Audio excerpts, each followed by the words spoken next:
buenas tardes, bienvenidos a este nuevo ciclo de la Escuela de Vida de la Iglesia Casa de Jesús Lomas del Mirador. Le damos la muy cálida bienvenida. Estamos realmente contentos de que estén compartiendo con nosotros este nuevo tiempo. Comenzamos hoy, sábado 6 de junio, y vamos a estar durante 4 sábados, ¿sí?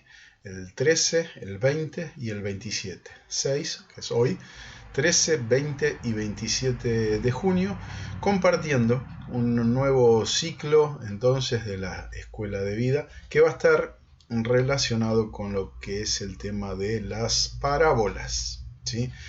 Tema realmente muy lindo, muy interesante, amplio, con muchas facetas que vamos a ir descubriendo y vamos a ir aprendiendo juntos. Así que es todo un desafío que tenemos por delante y realmente agradecido al pastor Cristian Cabañas por esta oportunidad que me da de compartir este nuevo ciclo durante el mes de junio, que en principio vamos a estar teniendo esta modalidad a través de internet, a través del Facebook Live, mientras estamos en este tiempo de cuarentena.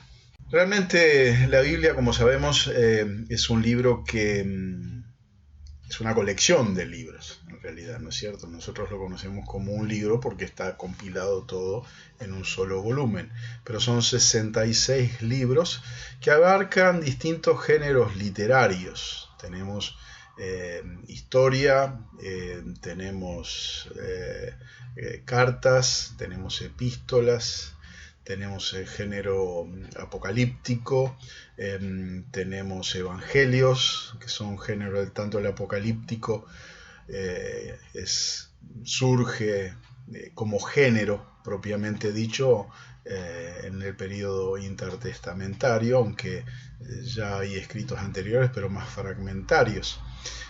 Los evangelios como género literario surgen a partir precisamente de Mateo, Marcos y Lucas, los evangelios sinópticos, y el evangelio de Juan, teniendo un carácter muy distinto al de los otros 3 evangelios mencionados antes. Tenemos las cartas, tenemos las epístolas, como le dije antes, y bueno, hay mucho más. Hay leyes, muchísimos géneros literarios. Pero dentro de los géneros literarios también tenemos figuras de dicción que son usadas en la Biblia. Hay muchas de ellas.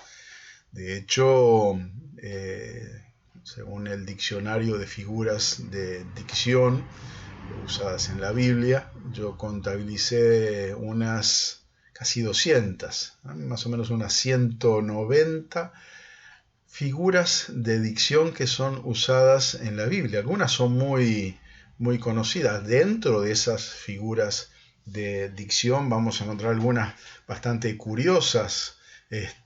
Vamos a encontrar la aliteración, la catacresis, la catáfisis, la epístrofe, epíteto. Vamos a encontrar la alegoría, que es muy común y que vamos a estar mencionando. Vamos a encontrar dialogismo, eufemismo, etopeya. Vamos a encontrar anástrofe, anéresis. Como se darán cuenta, las tengo aquí marcadas por orden alfabético. Vamos a encontrar idiotismo.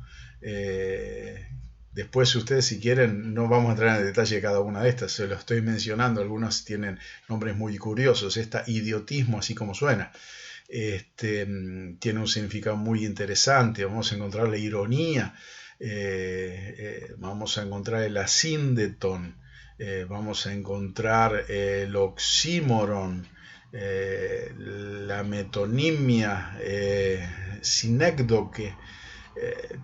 Bueno, no voy a mencionar todas, pero evidentemente aquí ya les da una idea de la cantidad que hay.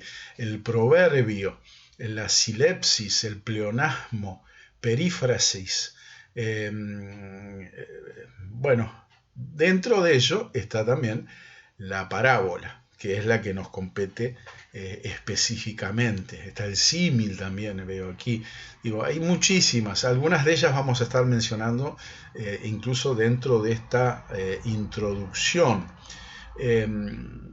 porque evidentemente nos muestra esto la riqueza literaria de la Biblia. No solo tiene una riqueza profundamente espiritual y una profundidad, sino que tiene una riqueza y una profundidad literaria realmente magnífica.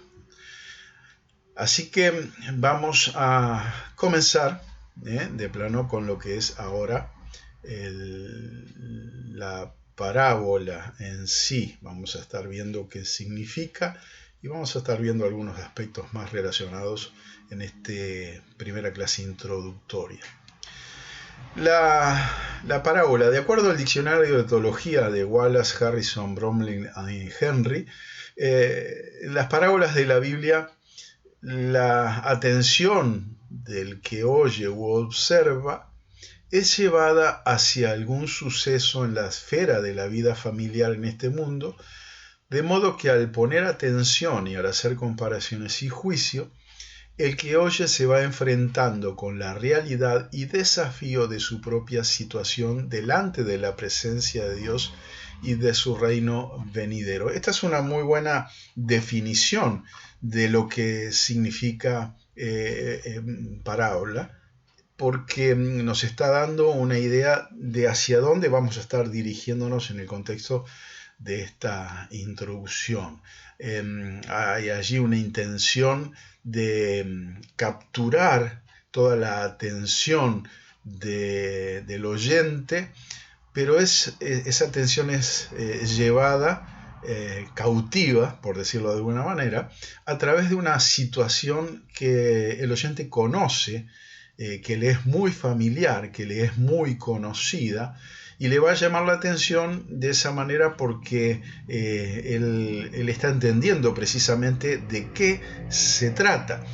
De esa manera comienza a hacerse una comparación, se hace un juicio, y entonces el oyente se va enfrentando con la realidad, con lo que conoce y con ese desafío de su propia situación que le va a llevar en esa especie de comparación precisamente, va a ir relacionándolo con Dios y en el caso de las parábolas de Jesús más específicamente con el reino. Eso nos va dando una pauta. Después vamos a ir desarrollando varias definiciones de parábola para ir teniendo todo un panorama completo. No es la única que vamos a estar compartiendo. Pero quiero decirles, y no quiero olvidarme, de que la parábola en sí como género literario, en el caso de la escritura, tiene su antecedente obviamente en una base y un fundamento oral, es decir, cuando llegaron a ser escritas, previamente fueron dichas, fueron habladas, fueron voceadas, de tal manera que esa parábola, esa enseñanza, surge de manera y de forma oral. ¿Sí? El Señor Jesús las dijo, esto vamos a verlo más adelante, que es muy importante tener en cuenta la situación original y el contexto y quién la menciona y cómo es el proceso, cómo llegó a nosotros de manera escrita.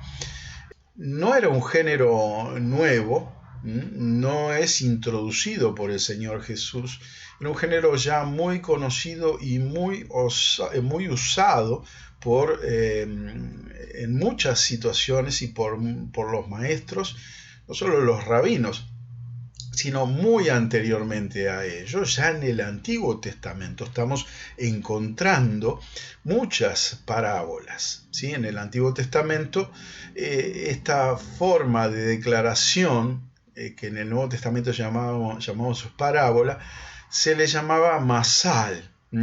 ¿Cómo llega esa palabra masal a nosotros como como parábola es que la versión de los 70, la Septuaginta, es decir, la versión griega del Antiguo Testamento, ustedes saben, el Antiguo Testamento fue escrito en hebreo, pero en los tiempos de Jesús, ya con un helenismo, es decir, con una cultura griega muy mezclada, inclusive en Palestina, con una diáspora, con una dispersión muy importante del pueblo judío. Muchos judíos habían perdido el uso frecuente de lo que era el hebreo, y el idioma más común era usado el arameo. Como consecuencia de eso, y con muchos judíos dispersos en el mundo helénico, se hizo una traducción que se hizo en Alejandría, en la ciudad al borde del Mediterráneo, en Egipto, que tradujo lo que nosotros llamamos el Antiguo Testamento del hebreo al griego. Esa traducción es conocida como la Septuaginta, como la versión de los 70, y es una versión, vuelvo a repetir, griega. Hay toda una historia de eso que en algún momento lo hemos enseñado cuando dimos una introducción bíblica y hablamos de las distintas versiones de la Biblia, así que no voy a volver sobre eso. Ya con esta mención ustedes pueden investigar un poquito más sobre el tema. Pero lo cierto es que la versión de los 70 traduce el término masal como parabolé, ¿sí? Con acento en la E, parabolé, y con E final. Un masal es el medio que se usaba antiguamente, en el Antiguo Testamento específicamente, para atraer la atención de los hombres hacia la presencia y propósito de Dios en medio de la crítica naturaleza de su situación y ante ella. Un masal puede entregarse mediante una historia, mediante una acción, en una historia, por ejemplo, de Ezequiel 17:2, o en una acción como en Ezequiel 24:3, o señalando algunos ejemplos humanos, como Job 17:6 o el Salmo 44:14, donde en ese caso masal se traduce como proverbio. Es que un masal puede también ser un dicho corto en la forma de un proverbio popular indicando un juicio sobre una persona, situación, como 1 Samuel 10:12, o una palabra de sabiduría como en el libro de Proverbios, donde se hace una comparación entre la vida familiar y las decisiones que los hombres deben tomar delante de Dios, como Proverbios 1:1, 10:1, 25:1. Puede ser también una declaración profética llamando la atención al cambio de los sucesos humanos como consecuencia del juicio de Dios, e invitando a los hombres a revisar sus propios juicios, como Miqueas 2:4, Isaías 14:4. Así que todos esos puntos son llamados masal, y tienen características precisamente de la verdadera parábola del Antiguo Testamento. La declaración de una parábola en el Antiguo Testamento está ligada al misterio o al dicho profundo, indicando el significado escondido, así como la intención de que la parábola puede escapar del oyente superficial u observador. Esto está en sintonía con precisamente aspectos que el Señor Jesús también tiene en cuenta en el momento de decidir que sus parábolas sean tan usadas por él y que formen una parte muy importante de su ministerio público como maestro. Los dichos e historias que Jesús describe como parábolas, como sus parábolas en el Nuevo Testamento, de la misma manera varían desde la breve declaración paradójica como Marcos 7:17, Marcos 7:17, al proverbio como Lucas 4:23, un poco a la alegoría también con un significado escondido como Mateo 13:3, como la similitud elaborada en Marcos 4:30, la historia corta de Mateo 13:33 o larga de Mateo 21:33. Hay también muchos dichos breves, similares o historias muy elaborados que se clasifican comúnmente como parábolas sin ser descritas como tales en los evangelios. Así que bueno, en definitiva, el contenido de las parábolas proviene de la naturaleza, de la vida familiar, política y social, posiblemente de historias comunes o eventos contemporáneos. A menudo las parábolas son verdades de la vida. La parábola es precisamente uno de los métodos fundamentales en lo que respecta al arte de la oratoria para ilustrar una verdad moral o religiosa mediante una comparación extraída de la vida corriente. No hay límites estrictos entre la parábola, la similitud y la metáfora, aunque estas últimas son más breves que la parábola. Por ejemplo, una metáfora sería: vosotros sois la luz del mundo. Eso es una metáfora. Una similitud que incluye la palabra como. Como oveja delante de sus trasquiladores enmudeció y no abrió su boca. Y la parábola tiene una característica en el caso del Señor Jesús que dice normalmente así: el reino de los cielos es semejante a la levadura que toma una mujer y escondió en 3 medidas de harina hasta que todo fue leudado. En ese sentido, la parábola tiene grandes ventajas. La verdad presentada de esta forma queda más grabada en la memoria que una mera exposición didáctica. Ninguna enseñanza acerca de la misericordia del Señor hacia los pecadores arrepentidos habría producido el efecto, por ejemplo, de la parábola del hijo pródigo de Lucas 15. Por otra parte, cuando un predicador, cuando un orador, un profeta debían reprender a un personaje importante que no fuera a aceptar su culpabilidad de manera directa, podían usar una parábola de manera muy hábil para cautivarlos y definitivamente iluminar la conciencia. Es lo que hace el profeta Natán. Me imagino que se dan cuenta de esto, que se sirvió de una parábola precisamente para reprochar a David, nada más y nada menos, en el momento de su adulterio con Betsabé y el asesinato del marido de ella, a saber, Urías Eteo. Encontramos entonces que así como en el Antiguo Testamento, como dijimos antes, el término que denota una masal, una similitud y que puede significar también un proverbio, en el Nuevo Testamento es parábole, que viene a denotar una comparación. Y esto es lo que vamos a encontrar. Del mismo hecho que el Señor relaciona los misterios del reino con las parábolas que pronunció, se puede tener una certeza de que hay mucha instrucción que puede extraerse de ellas si se interpretan rectamente y correctamente. Es algo que vamos a estar tratando de definir más adelante, hacia el final de la clase de hoy. Y se precisa para ello definitivamente la conducción del Espíritu, lo mismo que para cualquier otra sección de las Escrituras, pero también mucha disposición a profundizar, a estudiar y a estar dispuesto a tomarse su tiempo para entender y darle la aplicación correcta a esas enseñanzas del Señor Jesús.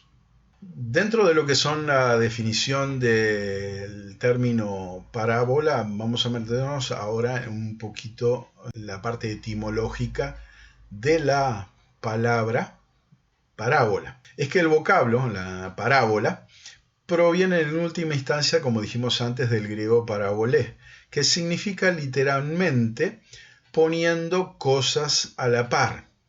Así que etimológicamente, por lo tanto, está muy cerca de la alegoría, que por derivación significa diciendo cosas de manera o de modo diferente. Así que tanto las parábolas como las alegorías han considerado generalmente como formas de enseñanza que presentan al oyente ilustraciones que les interesan, interesantes para para el oyente, de las que pueden obtenerse lecciones morales y religiosas. Precisamente el término parabolé, que llega a nosotros como parábola a través del latín, en realidad también, llega al español por medio del latín, y del latín va hacia el griego. Ese es el camino por el que llega a nosotros. Eso de que poniendo cosas a la par tiene un significado muy interesante, porque habla de una proyección. Más adelante vamos a estar mencionando este aspecto. En definitiva, tanto las parábolas entonces, en cuanto a esas ilustraciones, tienen un claro sentido de dar lecciones morales y religiosas. Esto lo mencionamos. Pero la parábola es un símil más bien largo, o un cuento descriptivo corto. En esto, este es el concepto que nos da el Nuevo Diccionario Bíblico, que amplía un poquito más el concepto que mencionamos antes. Generalmente está destinada a inculcar una verdad única, o a responder a una pregunta única, mientras que la alegoría denota el cuento más completo, en el que todos los detalles, o inclusive la mayoría de ellos, entran en la interpretación, ya que la verdad incorporada en el cuento entra por puertas más simples, más humildes, podríamos decir. El valor de este método de instrucción resulta claramente obvio. Así que, como mencionamos también antes, la línea divisoria, en este caso, entre parábola y alegoría, es una línea muy fluida. ¿Qué quiere decir esto? Quiere decir que suelen traspasarse. Es muy difícil marcar un límite entre una y otra, y es una línea muy difusa en ese aspecto. Se encuentran ambas formas, tanto la alegoría como la parábola, en los evangelios. Sin embargo, hay una diferencia más fundamental, que la que se refiere a la cantidad de detalles presentes. Mientras que la alegoría trabajada es esencialmente ilustrativa, de tal manera que casi se podría decir que los detalles del cuento se han derivado de la aplicación, muchas de las parábolas de Jesús no son meramente ilustraciones de principios generales, más bien envuelven mensajes que no pueden transmitirse de ningún otro modo. Así que la parábola es la forma adecuada de comunicación para transmitir al hombre el mensaje del reino, ya que la función de la parábola es provocar un sacudón, a fin de que se vean las cosas de un modo distinto.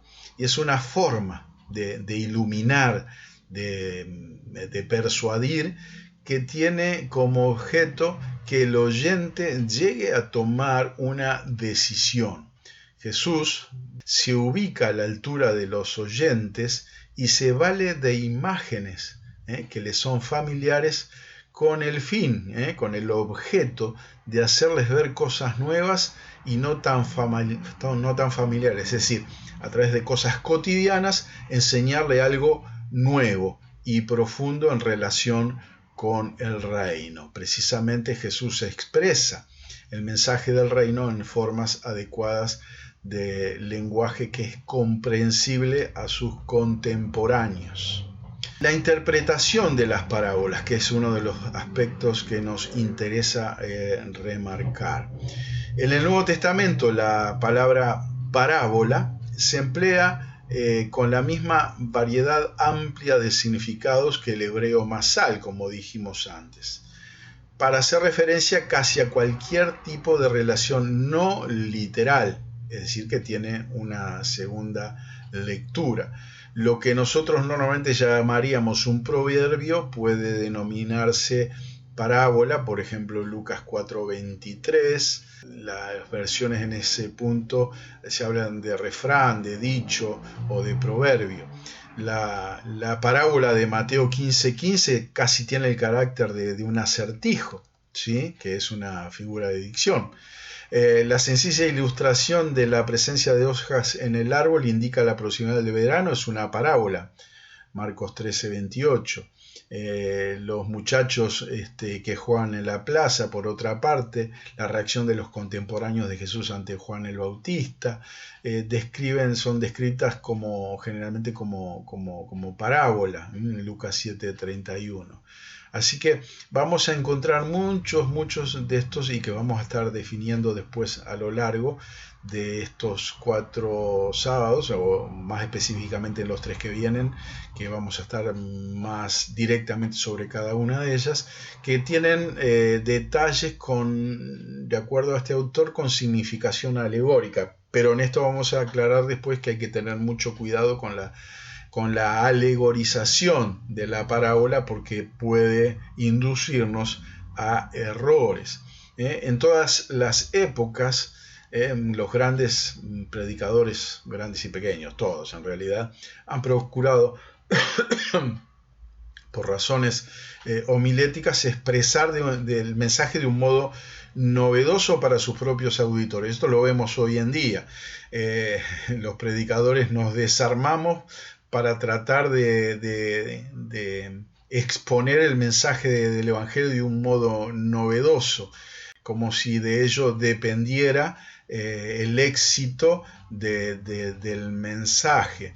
Y esto podemos decir, sí, se trata de un procedimiento legítimo, pero hay que tener mucho cuidado con estas cosas, de tal manera de no cometer errores, porque a veces en esa desesperación en la cual entramos cometemos errores. La idea de muchos predicadores hoy en día, y sobre todo en estos tiempos de pandemia, donde los mensajes, las predicaciones a través de las redes nos llevan a ser ingeniosos y a tener que compartir el mensaje en muy pocos minutos, que es lo que la gente admite estar frente a una pantalla en sus casas, y siendo cada vez el periodo de atención cada vez más corto de las personas, incluso de aquellos creyentes de años, ha llevado entonces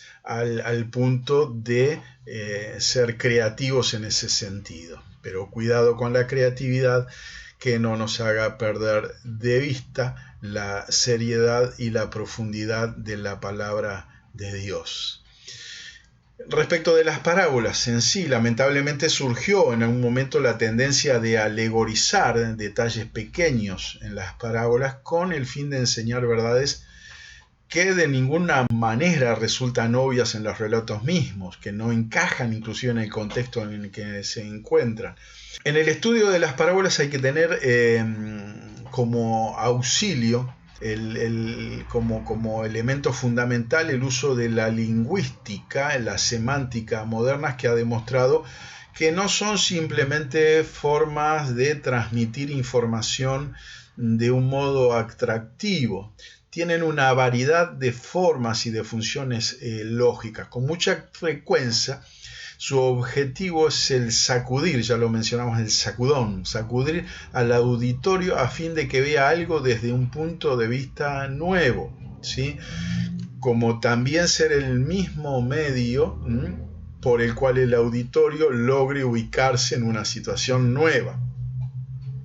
Las parábolas tenían como fin obligar a la gente, inclusive, a tomar una decisión, a decidir acerca de su actitud ante Jesús y ante su mensaje. Es decir, las parábolas confrontan al oyente a tomar una posición y una decisión muy marcada. De ese modo se impulsa a una nueva relación con el Señor.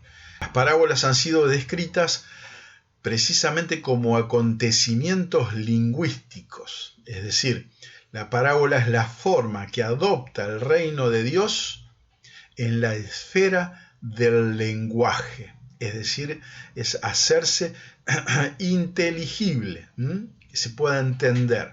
Precisamente por medio de las parábolas, el gobierno real de Dios llega a los hombres con sus promesas, juicios, exigencias y dones.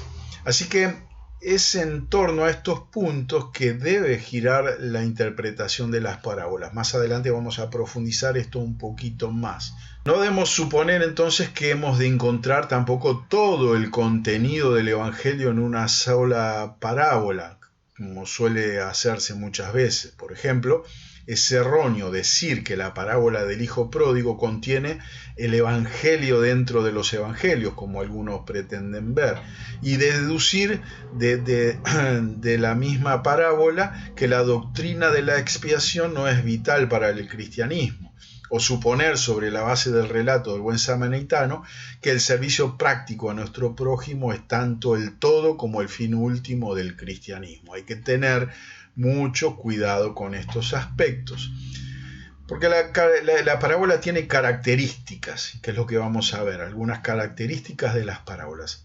Jesús tomaba las ilustraciones para sus parábolas, a veces de la naturaleza, como en las diversas parábolas acerca de las semillas y su crecimiento, a veces de las costumbres familiares, de algunos incidentes de la vida cotidiana, de la vida diaria, como las parábolas de la levadura, la oveja perdida, la moneda perdida, el hombre inoportuno de Lucas 11, las 10 vírgenes de Mateo 25, a veces de acontecimientos recientes, muy recientes, como Lucas 19:14, a veces de lo que podía considerarse como acontecimientos ocasionales o contingencias diversas, como en las parábolas del juez injusto de Lucas 18, el mayordomo injusto de Lucas 16 o inclusive el hijo pródigo de Lucas 15. El estilo variaba entre el símil o la metáfora breves, como en Marcos 2:21 y 3:23, y la descripción de un acontecimiento típico o un relato completo relacionado con algún hecho particular. Algunas veces la lección de la parábola resulta muy obvia y se desprende del relato mismo, y no hace falta darle muchas vueltas a la cuestión y no ir más allá de lo que la parábola en este caso expresa muy claramente. Una de las observaciones más interesantes acerca del ministerio de Jesús es precisamente la que registra el Evangelio de Marcos, cuando dice en el capítulo 4, versículo 2, entonces se puso a enseñarles muchas cosas por medio de las parábolas, o por medio de parábolas. Y es que el ministerio de Jesús, el ministerio de enseñanza de Jesús, estuvo marcado muy profundamente por el uso de esta forma, de este medio de comunicación del Evangelio, que son precisamente las parábolas, y de todas las posibilidades con las que nuestro maestro contaba para dar a conocer su enseñanza sobre el reino de Dios. Él escogió la narración de parábolas como la más efectiva. De hecho, las parábolas de Jesús comprenden aproximadamente un tercio de su enseñanza registrada en los evangelios. Y es que Jesús utilizó las parábolas como un recurso fundamental para enseñar por sobre todas las cosas el evangelio del reino que nos ordenó proclamar a nosotros en el mundo. Si vamos a entender bien qué es el evangelio del reino a la luz de la enseñanza de Jesús en las parábolas, será necesario entonces que las interpretemos correctamente, y a eso precisamente estamos apuntando en este curso durante el mes de junio. Pero esto no es tan fácil como parece. Si bien hay parábolas, como dijimos antes, que tienen un claro significado, no es tan fácil en algunas de ellas.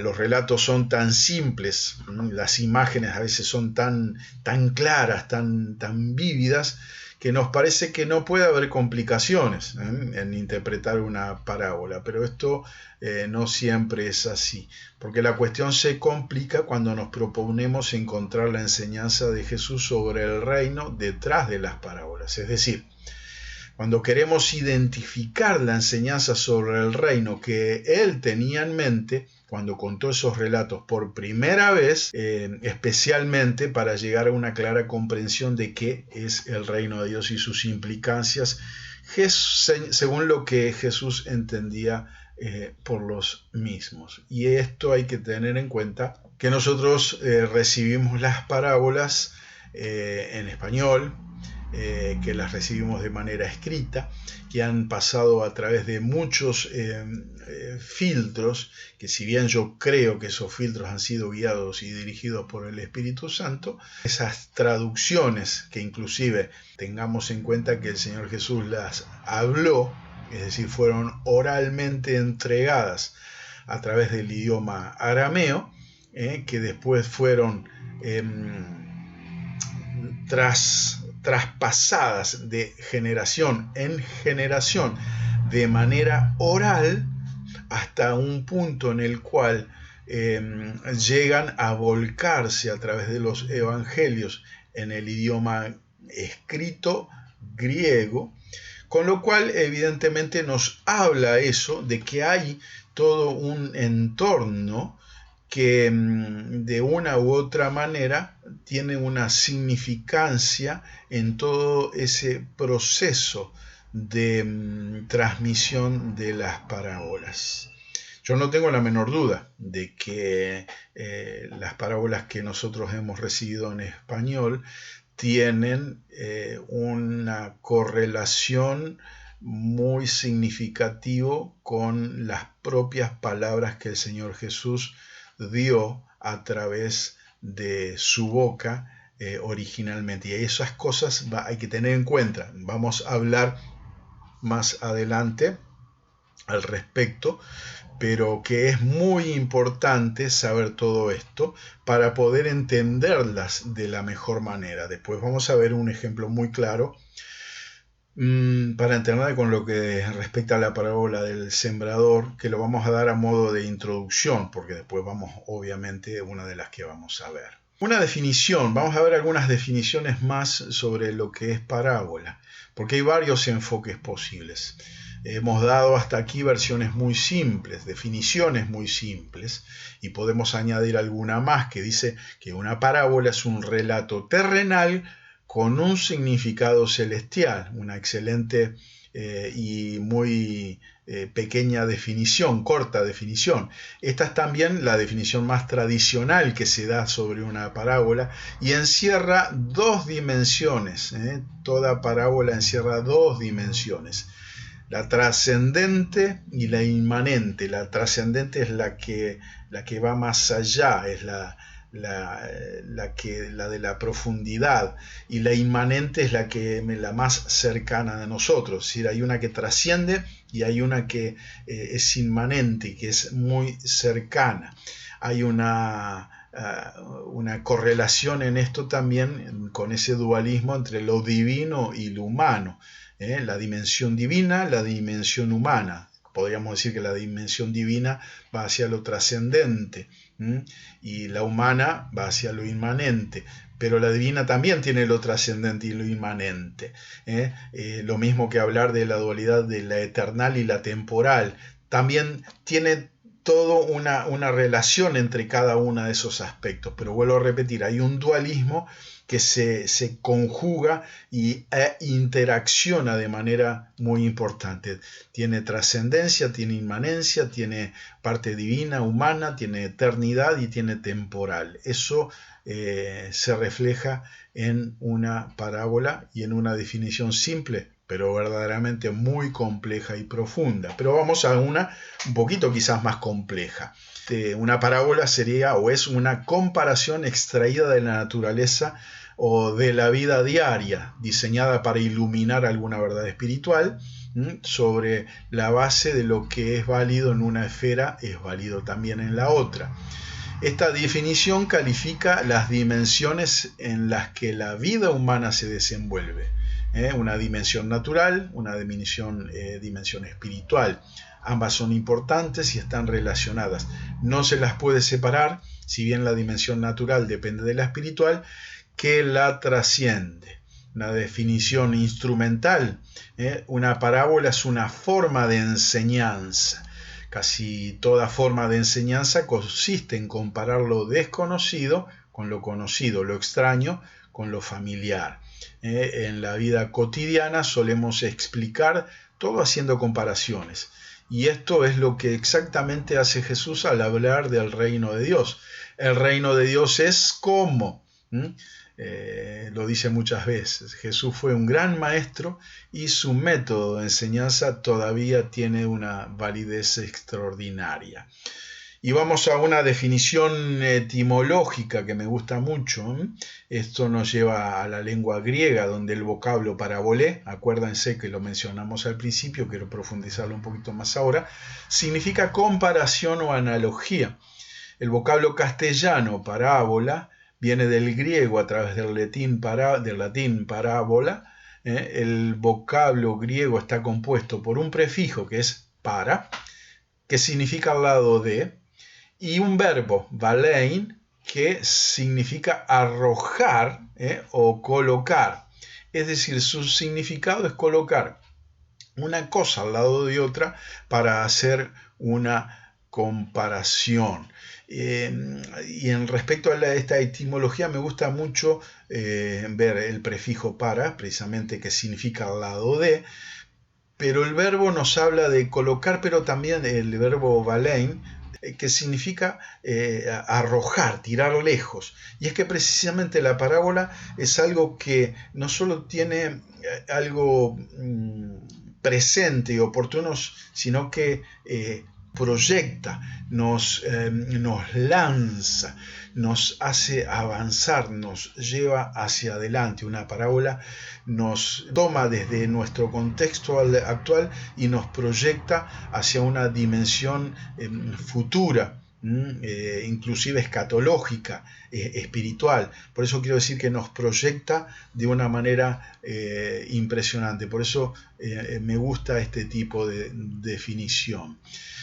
Una definición histórica es la que mencionamos respecto a que los antecedentes de las parábolas de Jesús se buscan y se encuentran en el Antiguo Testamento con el término masal que habíamos mencionado antes, al principio, donde es muy usado, y hay una definición literaria que nos permite ver el germen de la parábola en algunos géneros literarios como los proverbios o dichos de sabiduría. Y es que el uso oriental no distingue entre un proverbio y una parábola.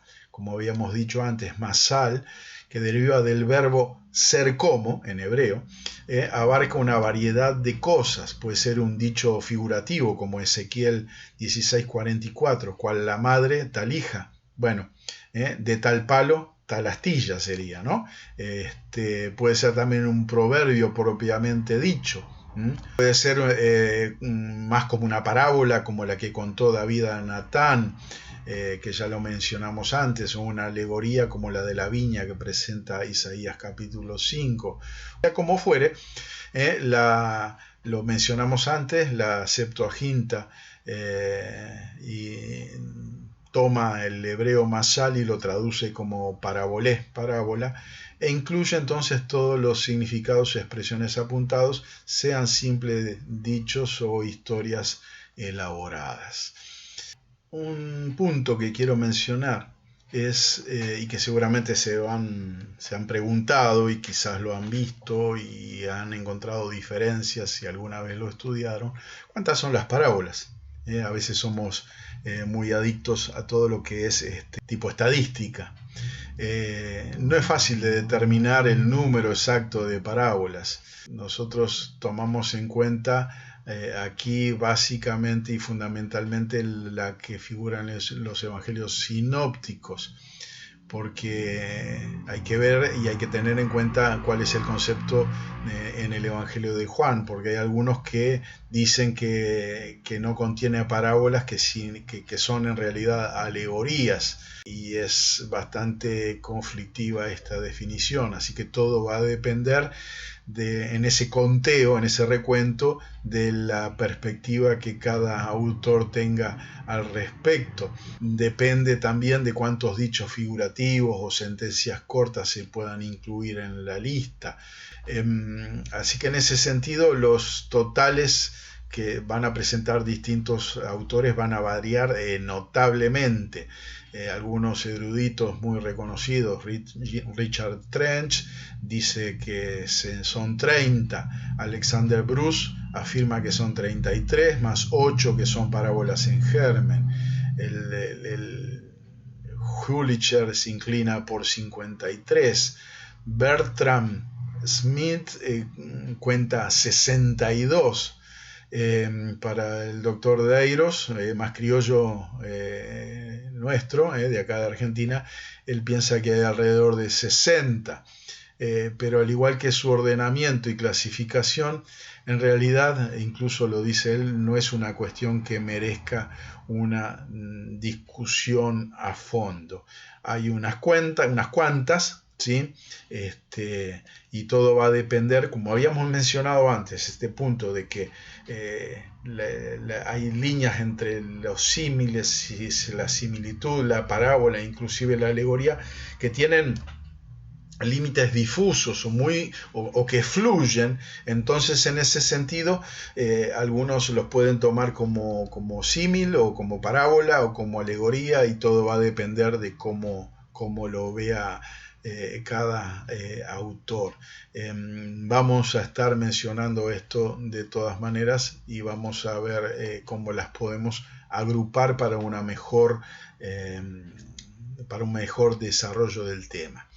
Vamos a tener en cuenta algunos aspectos últimos que tienen que ver que las parábolas, como dijimos antes y ampliar un poquito, son ejemplos de relatos narrativos populares.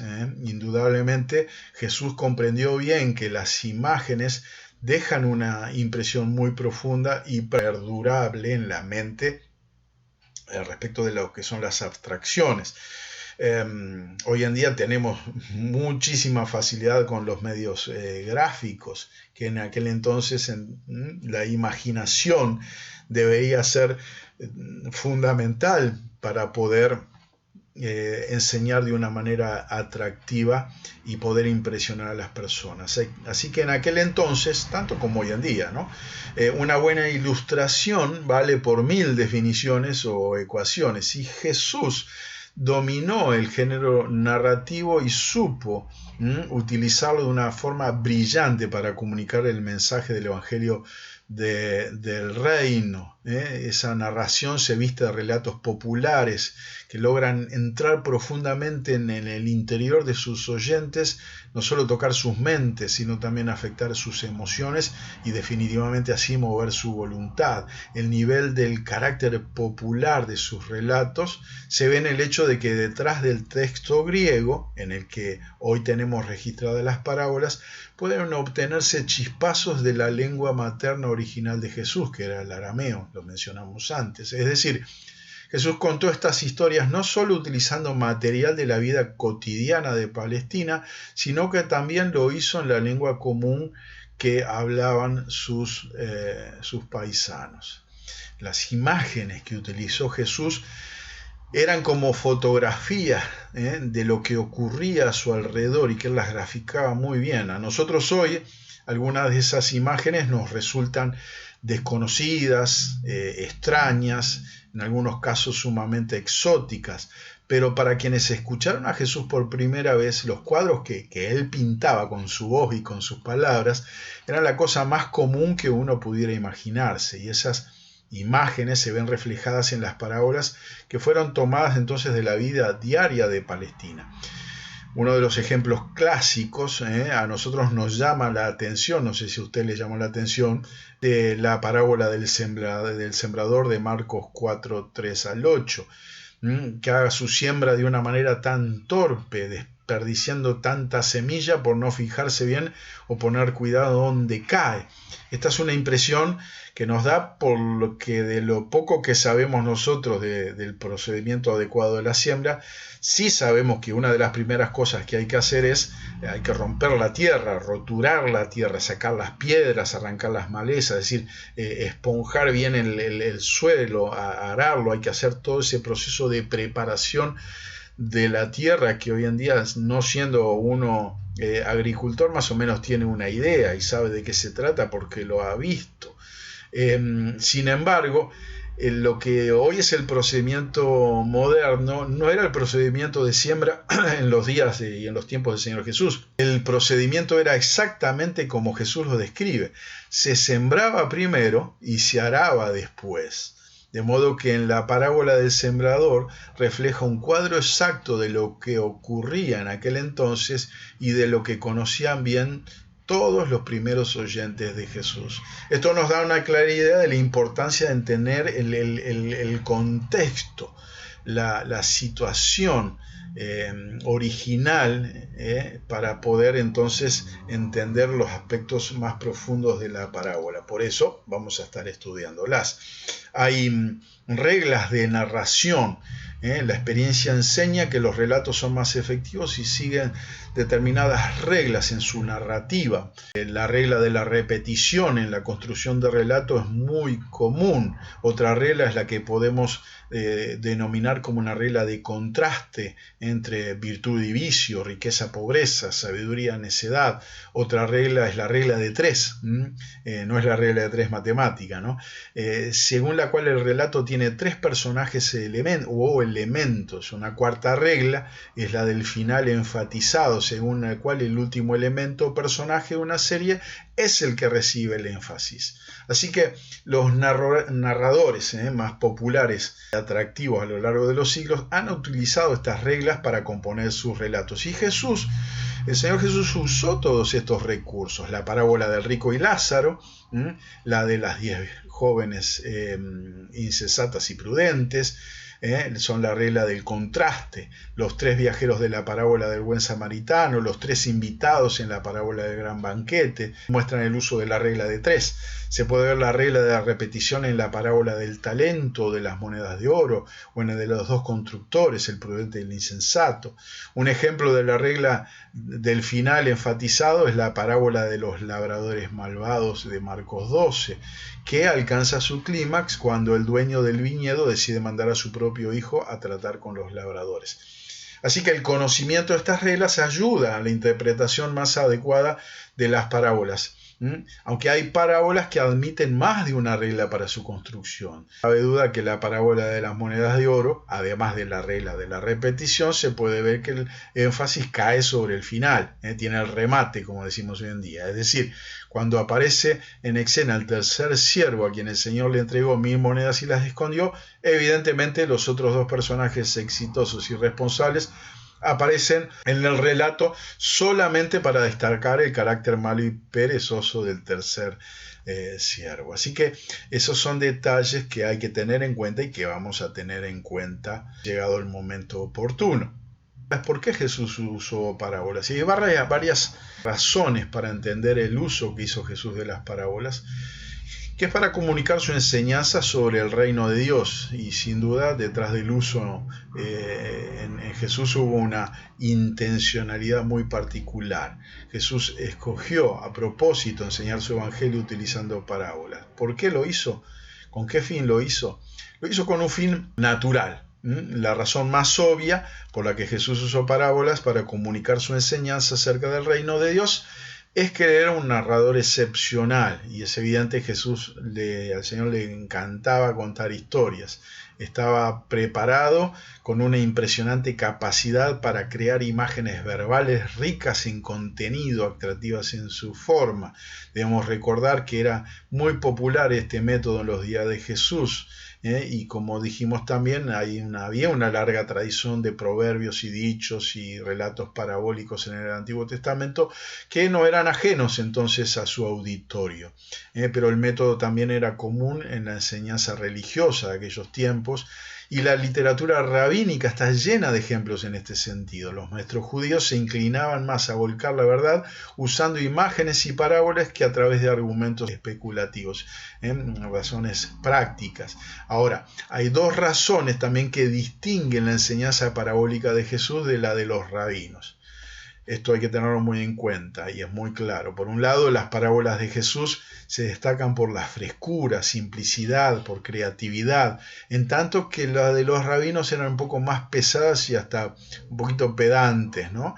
Pero por otro lado, las parábolas de Jesús tienen una relación con la venida del reino, mientras que las parábolas de los rabinos se centran en la Torá y en las múltiples implicaciones que la misma tiene. También hay un fin práctico. En pocas palabras, Jesús usó parábolas para despertar la comprensión de sus oyentes, colocando la verdad en una forma vívida, recordable y desafiante. Jesús era el mensajero de Dios a Israel y que anunciaba la inauguración de su reino. Y esas parábolas suenan como toques de alarma, señalan verdades eternas, por eso debían ser claras y comprensibles, como señala el apóstol Pablo.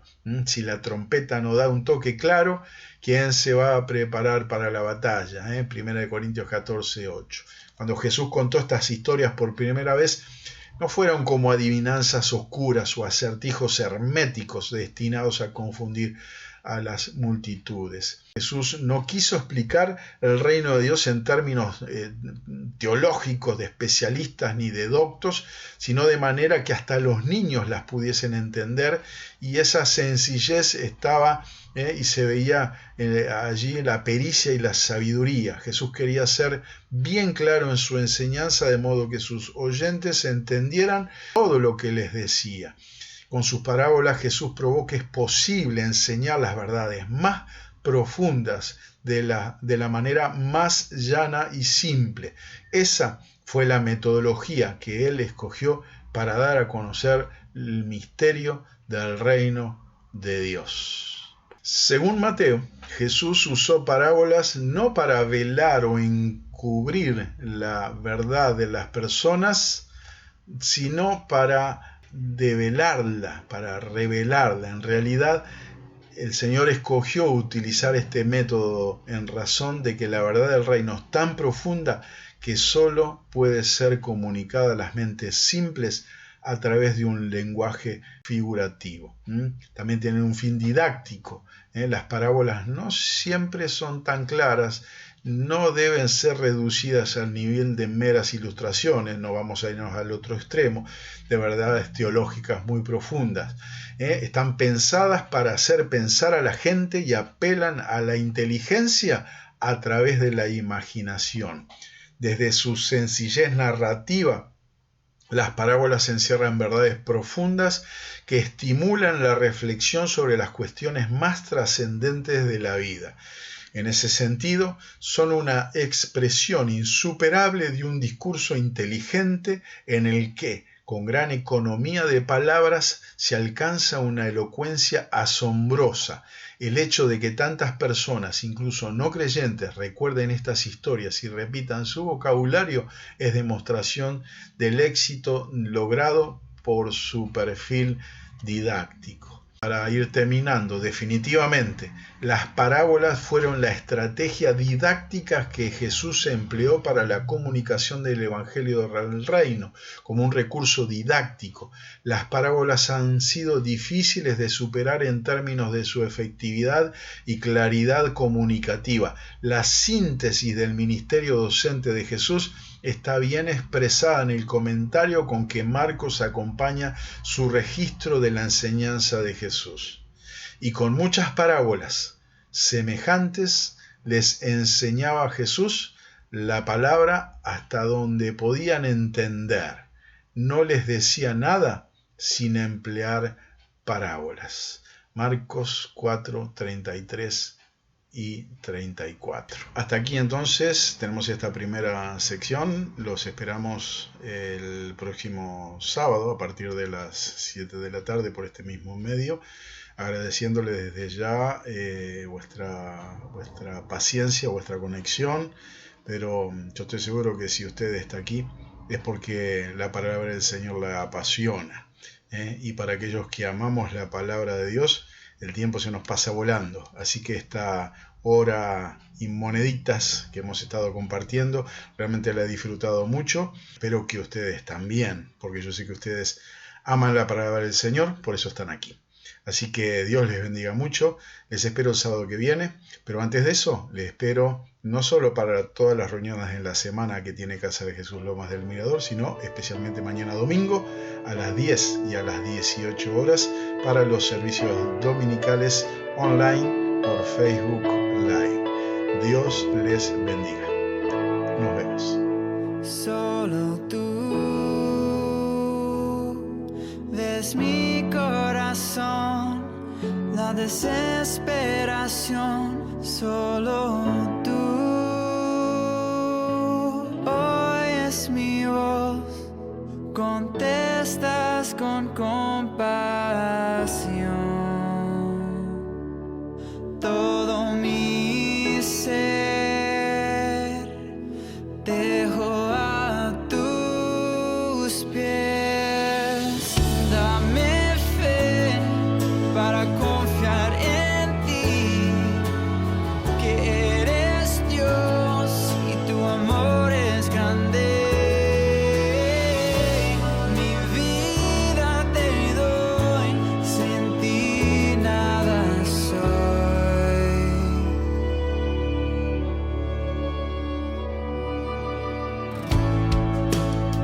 Solo tú ves mi corazón, quitas mi aflicción. Solo tú es paz en el temor, Señor de mi corazón.